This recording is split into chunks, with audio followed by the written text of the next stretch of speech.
Hey guys, what's up? MadSeason here, back with another video for you. A couple days ago in my channel update, I called for some questions for a Q&A, so that's what we're doing today. This is just some random Mythic Plus footage on my warrior to hopefully keep you entertained while I talk over it. You all had a lot of really good questions, so thanks a bunch for posting them. A lot of these will be more about me on a personal level rather than World of Warcraft, so just a note if you're not interested in that stuff. But it's a good time to talk about myself and my philosophy and plans with the channel and answer some questions that have been around since the beginning really, when I started back in 2014. That being said though, let's start with the World of Warcraft question from Commanding Presence. He asks how I got into WoW and what were my experiences in vanilla. I got into World of Warcraft early in 2005. I think it was in March, so it was pretty early on, but not at the beginning, which was of course November 2004. As for the way I got into it, at the time, I was playing another MMO called SWG, or Star Wars Galaxies. This was my first MMO, and I immediately fell in love with the genre. Before this, I was big into RPGs such as Final Fantasy and whatnot, and to have this concept of playing an RPG game with tens of thousands or hundreds of thousands of other people was mind-blowing. Being able to play with someone across the country or even across the world, do dungeons together, raids, level, or just even hang out with each other was a huge thing. Meet new friends, join guilds, and to be thrown into this giant world is an experience that I think most of us remember with our first MMO. So, I played SWG for about a year, and the reason I quit was because everybody was switching over to this new game called World of Warcraft. It was supposed to be the MMO, and was quickly taking over the entire scene. Basically, all of my friends switched over, so I was left with no one to play with, so I jumped ship too. I remember being turned off at first because the graphics were quite different compared to SWG, which of course had a sci-fi theme. World of Warcraft looked like a Disney movie in comparison, a bit cartoony. But I gave it a chance and quickly fell in love with it. And I was pretty terrible.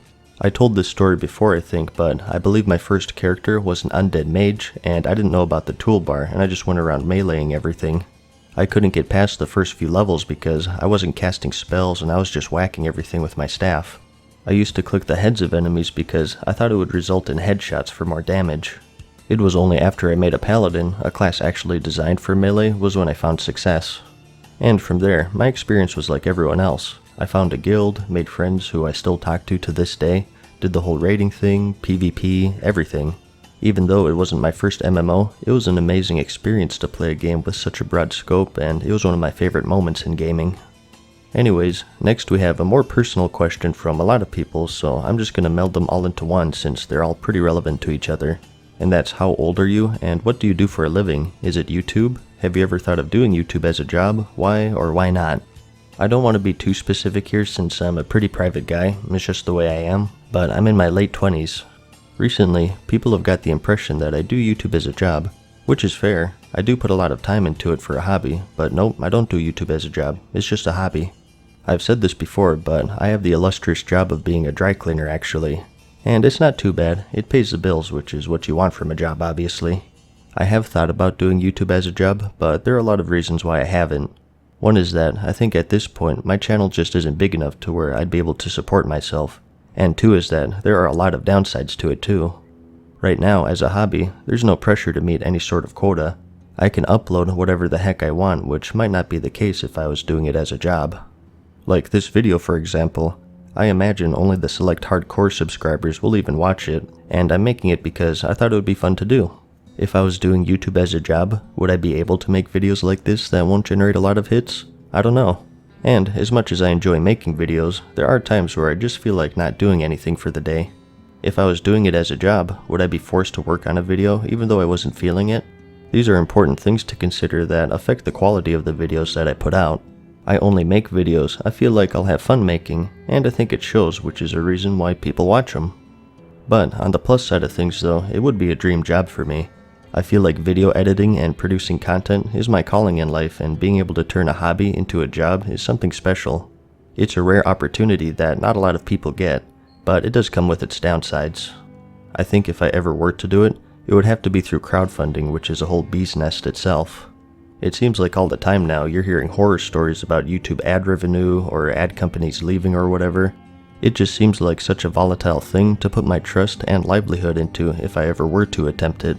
So if I ever would try it, I would need support through a website such as Patreon.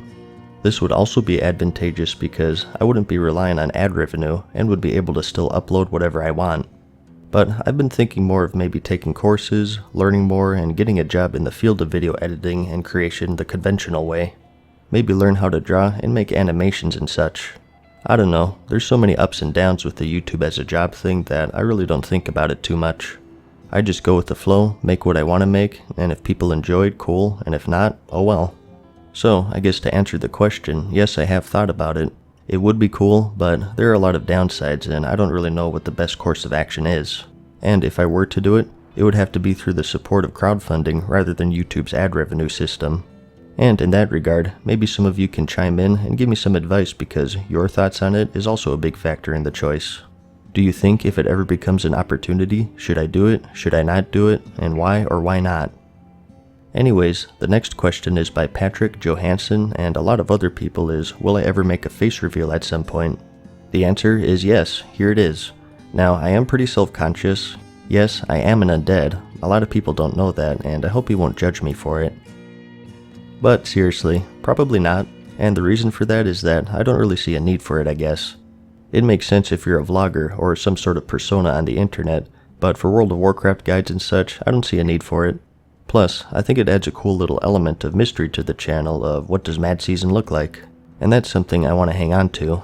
When I first started, there was no real reason why I didn't show my face, and it wasn't until people started demanding to see it was when I thought, hey, let's just run with this. I think these days, it's more unique too.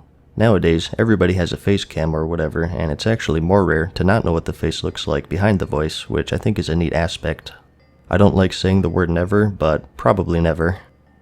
Next is, will you ever make another Evolution of World of Warcraft video by a ton of people? And the answer to that is yes, soon, TM. But seriously, it is soon. For those who don't know, this is my series where I cover basically everything with the game from start to finish. Sorry it's taking me so long, it's mainly due to the length of the video, me wanting to do it right, and to be honest, trying to get the creative juices flowing. I want every video in this series to be perfect, so I don't want to rush them out just for the sake of making them. I want to make them when it feels right to make them, if that makes any sense.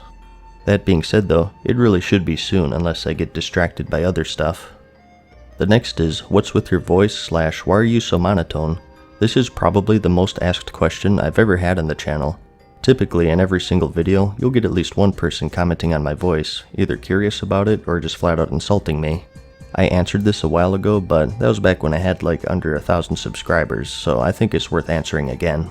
And the reason why I'm so monotone is that it's just the way I am.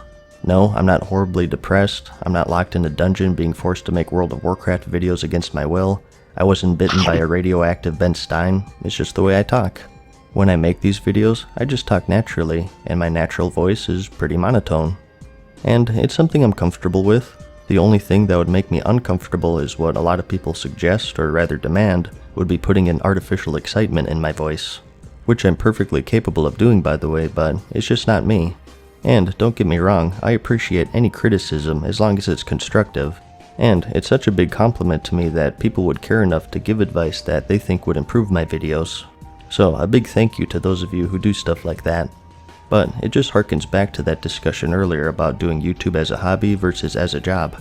I make what I feel like making, and if I were to talk like this in every video, whoa, it wouldn't be as fun for me, or for a lot of you I think. For as many negative comments I get about my voice, there are also ones that speak positively about my voice. Those are the people that I care about, not the unknown X amount of people who don't like me for who I am. A bit of advice, especially to the younger people out there, is that if you have something about yourself, whether it's the way you look, the way you sound, the things you like, if it's not hurting anyone or it isn't detrimental to yourself or others in any way, don't let other people change you. If you enjoy something or it makes you happy and you're not hurting anyone, who's to say that it's wrong? Don't emulate some perceived quote-unquote correct standard or be someone that you're not. Keep that unique thing about yourself. It's that uniqueness and distinction that makes us human, and I think that it's beautiful. The fact of life is, no matter what you do or how you act, there will always be someone out there who doesn't like you. So, why should you try to change yourself for them, and at the same time throw the people who like you for who you are under the bus? This is something that I've extended from my personal life through my YouTube channel. Not just my voice, but other things as well, and it's a big factor of why I make videos in the first place. I get to be myself, and there are a lot of people out there who like me for who I am, which is something I'm very grateful for. Please don't ever think that I'm bored or that I hate what I'm doing due to my voice, because it's not the case at all. It's just the way I sound, and I don't feel the need to change that. And it's another thing that I think is unique in a way. You have all of these different people on YouTube with different accents, tones, and other different ways of making their stuff. I'll be the calm, monotone guy because it's a niche that hasn't been filled. And I don't think it affects the quality of the video. It's a subjective thing. Now, don't take this as bragging or anything because I'm just using it as a point, but as of this video, I have 60,000 subscribers. To me, that's 60,000 people who either like my voice or at least don't mind it enough to subscribe. These are the people I care about. These are the people I want to entertain with my funny videos or help in my guide videos. When I first started, there were people who said I wouldn't pass 1,000 subscribers unless I changed my voice, that I wouldn't pass 10,000, 25, or 50,000, and here I am. I am aware that my voice probably drives off a lot of people, but it is what it is. It's who I am, and it's who I'll always be. Okay, well, things are getting a little too deep here, I think. This is a World of Warcraft channel, right? Let's get back to that. The next question is, what's up with My Transmog from TAC Gaming? This is also a pretty popular one. The answer is that it's the old best in slot DPS warrior set from vanilla. Back then, DPS warriors didn't have any sets. It was all for protection spec, so they had to pick and choose random pieces of gear, and as a result it looked quite ridiculous. Sort of like the old clown sets from the Burning Crusade. I always thought it was quite unique, so I thought I'd rock it as a transmog.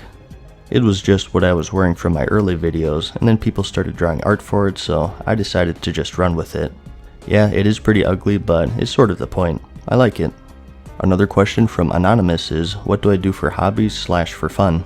Well, aside from my YouTube channel, I like to exercise and stay in shape.